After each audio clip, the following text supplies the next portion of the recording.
The Silent Trap. The massive Zephyrian dreadnoughts glided through the void like silver monuments to conquest, their crystalline hulls catching starlight as they approached the human frontier world of New Horizon. Admiral Vextar stood motionless on the bridge of his flagship, the Eternal Dominance, watching the tactical display with the cold satisfaction of a predator closing in on wounded prey. 43 vessels of the Third Conquest Fleet moved in perfect synchronization, their formation a testament to Zephyrian military precision that had crushed 17 worlds in the past solar cycle. Target analysis complete, Admiral, reported his tactical specialist, her 6 arms working the control interfaces with fluid grace. The human settlement shows no significant military presence. Agricultural domes, mining operations, civilian transport vessels. Their defensive grid consists of outdated orbital platforms that pose no threat to our shielding technology. Vextar's compound eyes gleamed with anticipation. The Zephyrian Empire had been expanding into human space for months, each encounter proving the same point: these young mammals were technologically inferior, strategically naive, and utterly unprepared for real warfare. Their colonies fell within hours, sometimes minutes. New Horizon would be no different. "Maintain approach vector," he commanded, his translator rendering his clicking speech into standard galactic. "Broadcast surrender demands on all frequencies. These humans will kneel or burn." But 3,000 kilometers below on New Horizon's surface, former Earth Defense Corps engineer Sarah Chen stood in what looked like an ordinary agricultural processing center, surrounded by screens that told a very different story. The facility's true purpose was hidden beneath layers of camouflage equipment that appeared to be nothing more than farming machinery and industrial tools, but which had been carefully modified over months of secret preparation. "Here they come," she whispered into her communications headset, watching the alien fleet descend through the planet's atmosphere like falling stars. "All teams, remember your training. We get one chance at this." Sarah had arrived on New Horizon 2 years ago, officially as an agricultural systems engineer helping to establish the colony's food production infrastructure. In reality, she had been sent by Earth Command as part of a classified program to prepare human frontier worlds for the inevitable alien expansion. Her cover was perfect. Nobody questioned why an agricultural engineer would spend months studying the planet's geography, analyzing its mineral composition, and working closely with the mining operations. Around her, the other colonists moved with practiced efficiency that belied their civilian appearances. Marcus Rodriguez, the colony's head of mining operations, checked the modifications he had made to the massive ore extraction lasers. The industrial cutting beams designed to slice through solid rock had been secretly upgraded with military-grade power cores, transforming them into weapons capable of punching through starship armor. "Extraction systems are ready," Marcus reported, his hands steady despite the magnitude of what they were attempting. "The power grid modifications are holding steady. We'll have maybe 10 minutes of full power before the fusion reactors start overloading." Dr. Elena Vasquez, the colony's chief botanist, monitored a very different type of system from her greenhouse laboratory. What appeared to be hydroponic growing systems were actually sophisticated manufacturing units that had been producing something far more dangerous than vegetables. For months, she had been using the colony's agricultural chemistry equipment to synthesize compounds that would make any military explosives expert proud. "Chemical synthesis complete," she announced quietly. "All dispersal systems are loaded and ready for atmospheric deployment. The aliens won't know what hit them until it's far too late."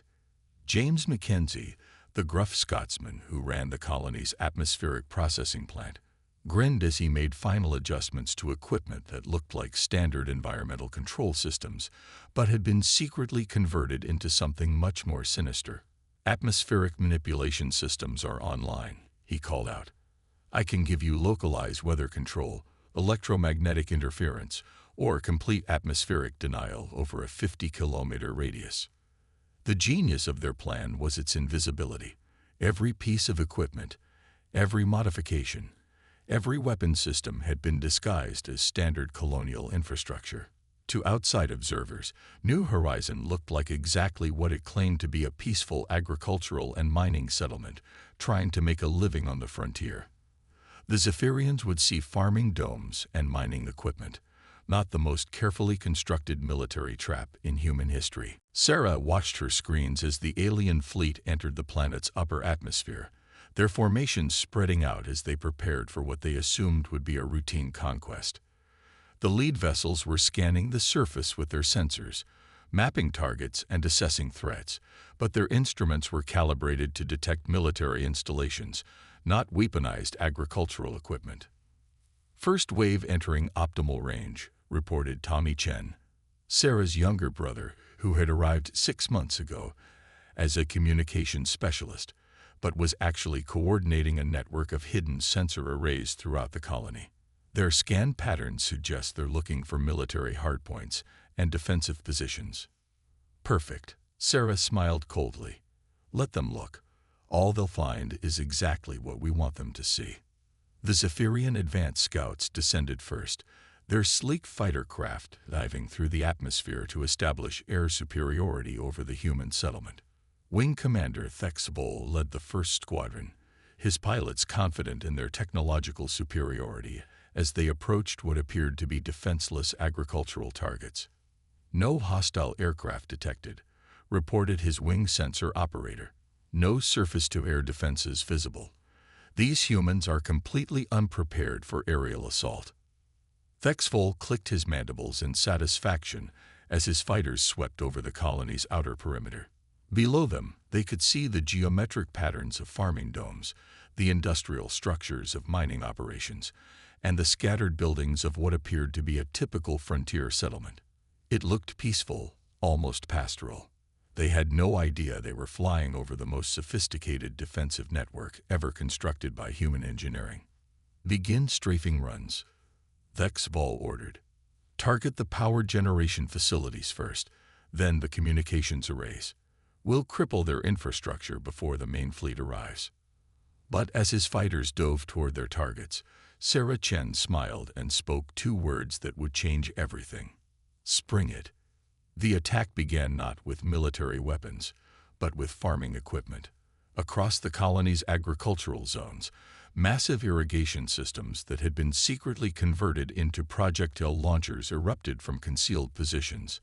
These weren't missiles or energy weapons, they were chunks of processed agricultural material, fertilizer compounds, and mining debris, launched at supersonic speeds by electromagnetic accelerators disguised as water pumps. The Zephyrian fighters, expecting to face military countermeasures, found themselves flying through clouds of what appeared to be farm waste, but which had been precisely calculated to interfere with their sensors and propulsion systems. The organic compounds Alina had synthesized weren't explosive, they were corrosive, designed to eat through alien hull materials and electronic systems with devastating efficiency. "What is this substance?" screamed one Zephyrian pilot as his fighter's instruments began failing. "It's dissolving my control systems."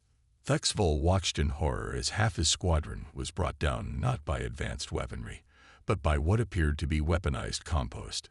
His remaining fighters tried to climb to safety, but they found themselves flying into James Mackenzie's atmospheric trap. The atmospheric processing systems, now running in reverse, created localized pressure differentials that sent the alien aircraft tumbling out of control.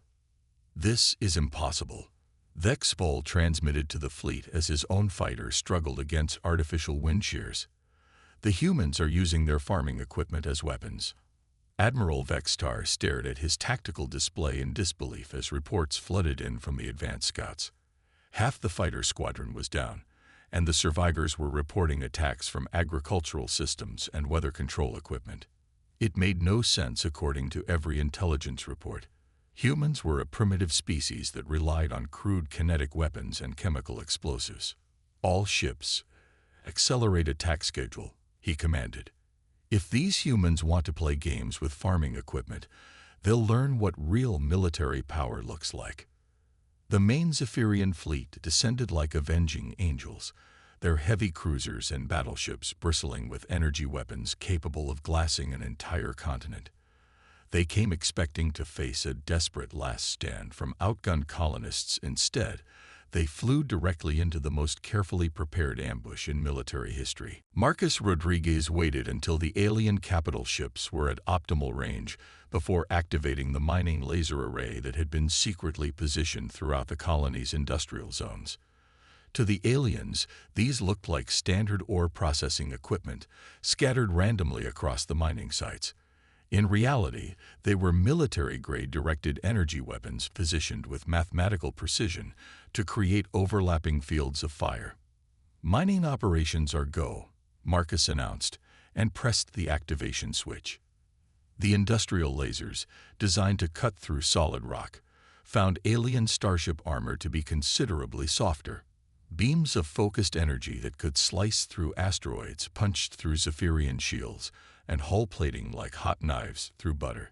The alien ships, designed to fight other military vessels in clean space combat, had no defense against weapons that were technically civilian equipment.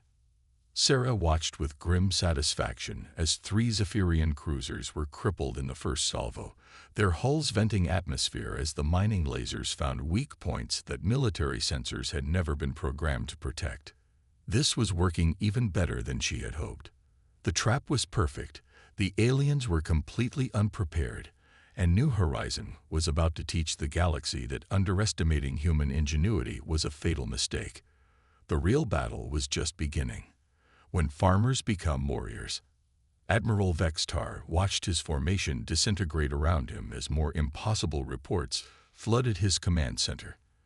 The humans weren't just using agricultural equipment as weapons, they had somehow converted their entire colony into a massive defensive network that his tactical computers couldn't even classify.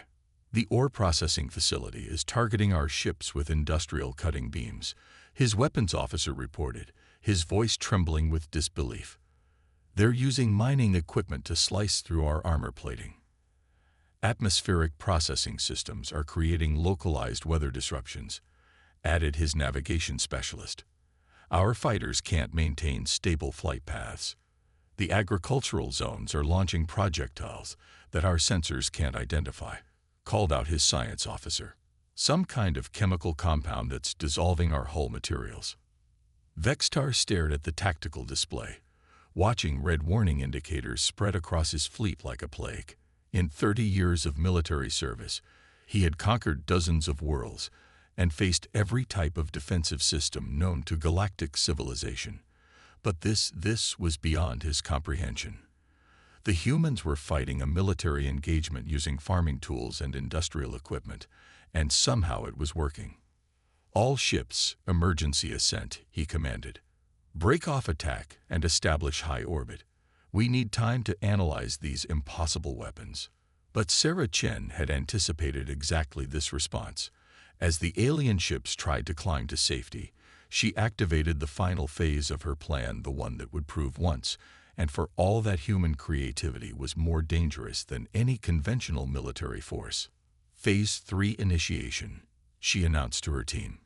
"Time to show them what human farmers can really do." Across the colony, what appeared to be standard agricultural storage silos opened like mechanical flowers, revealing their true contents. These weren't grain storage facilities, they were launch tubes for a delivery system that Dr. Elena Vasquez had been perfecting for months. Instead of storing crops, the silos held thousands of small capsules filled with genetically modified plant seeds that had been engineered for rapid growth in low-oxygen environments. "Biological warfare deployment is active," Elena reported from her laboratory. "Seed delivery system is functioning within optimal parameters." The capsules shot into space like a cloud of organic artillery, each one programmed to seek out and attach to alien spacecraft hulls. Once attached, the seeds would begin growing with explosive speed, their root systems designed to penetrate any material softer than diamond. Within minutes, the Zephyrian ships would find themselves covered in rapidly expanding plant matter that would clog their weapon systems, interfere with their sensors, and make flight impossible. "What is happening to our ships?" screamed the captain of the Zephyrian destroyer Death's Edge as green vines began spreading across his hull like living cables. Something is growing on our armor plating. Commander Kyle Thera of the cruiser Star Render watched in horror as flowering plants erupted from her ship's weapon ports, their roots having grown through microscopic gaps in the hull plating. "This is impossible," she whispered. "They're using plants as weapons." Plants. But the biological assault was only the beginning. James Mackenzie had been saving his best surprise for last. The atmospheric processing systems that had created localized weather disruptions were capable of much more than wind shears and pressure differentials. With the right modifications, they could create something far more devastating: localized electromagnetic pulse fields that would disable alien electronics while leaving human equipment unaffected. Atmospheric EMP deployment in 3, 2, 1, James announced, his finger hovering over the activation switch. The pulse erupted from concealed transmitters hidden throughout the colony's infrastructure, each one disguised as standard environmental control equipment. The electromagnetic waves swept through the alien fleet like an invisible tsunami, frying their sophisticated electronics and leaving their ships dead in space. Admiral Vextar felt his flagship shudder as the pulse hit, watching his command screens flicker and die one by one. Emergency lighting cast eerie shadows across the bridge as his crew struggled with manual controls that hadn't been used in decades. "All systems are offline," his engineering officer reported, his voice barely above a whisper. "Navigation, weapons, communications, life support, everything is running on emergency power only." Marcus Rodriguez chose that moment to demonstrate the final modification his team had made to the mining equipment. The ore extractors that had been converted into directed energy weapons were connected to the colony's geothermal power grid, giving them access to the planet's own energy reserves. Now he could overcharge the mining lasers beyond any safe operational limit, creating beams powerful enough to cut capital ships in half. "Full power mining operations," Marcus announced with grim satisfaction. "Time to show these aliens what human industrial equipment can really do." The supercharged mining lasers struck the disabled Zephyrian ships like the wrath of an angry god. Beams of energy hot enough to melt tungsten sliced through military-grade armor plating, as if it were tissue paper. The alien flagship, designed to withstand the weapons of entire battle fleets, split apart like a broken toy under the assault of what was technically civilian mining equipment. "This is Wing Commander Sarah Chen to all Zephyrian vessels," Sarah broadcast on all frequencies, her voice carrying across the now silent battlefield. "You came here expecting to conquer a defenseless farming colony. Instead, you found something else entirely." On the crippled bridge of the Eternal Dominance, Admiral Vextar listened to the human's words with growing horror.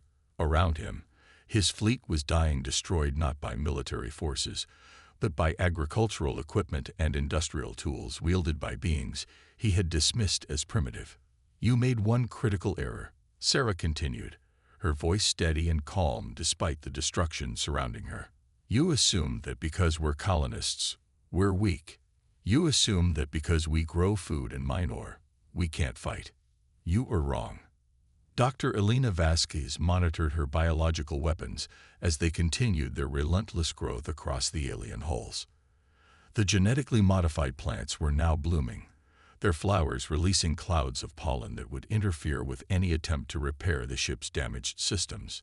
It was elegant, efficient, and completely unprecedented in galactic warfare.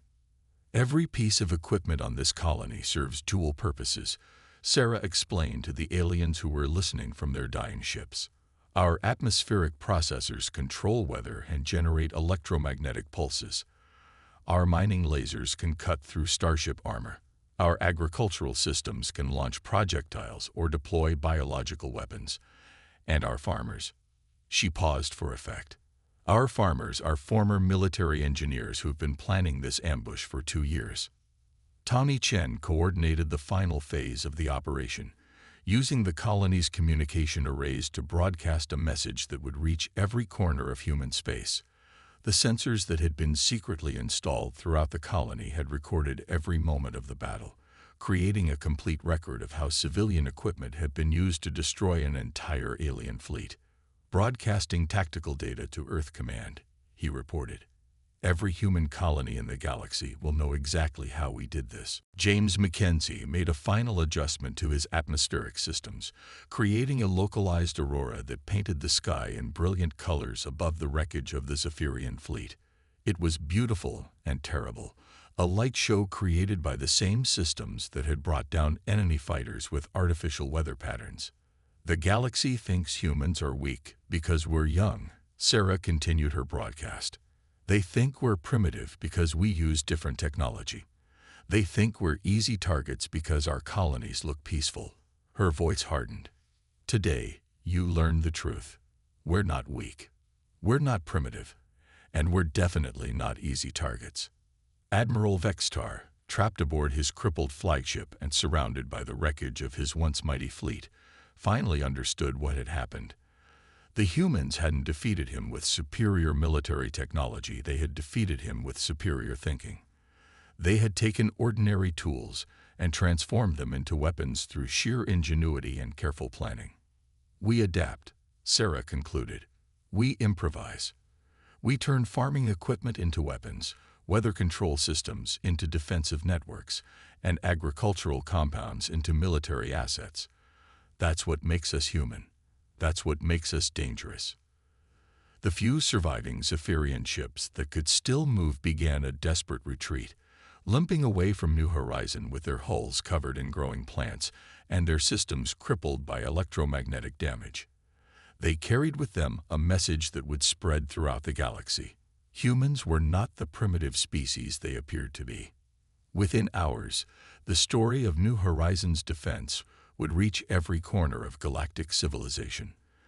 The tale of how human farmers had destroyed an entire alien fleet using nothing but modified agricultural equipment would become legend, inspiring other human colonies and striking fear into the hearts of potential invaders. Sarah Chen stood in her command center, watching the alien survivors disappear into hyperspace, and smiled. They had done more than defend their colony. They had sent a message to the galaxy that humanity would not go quietly into extinction. They were farmers, miners, and engineers, but when threatened, they became something far more dangerous. They became human.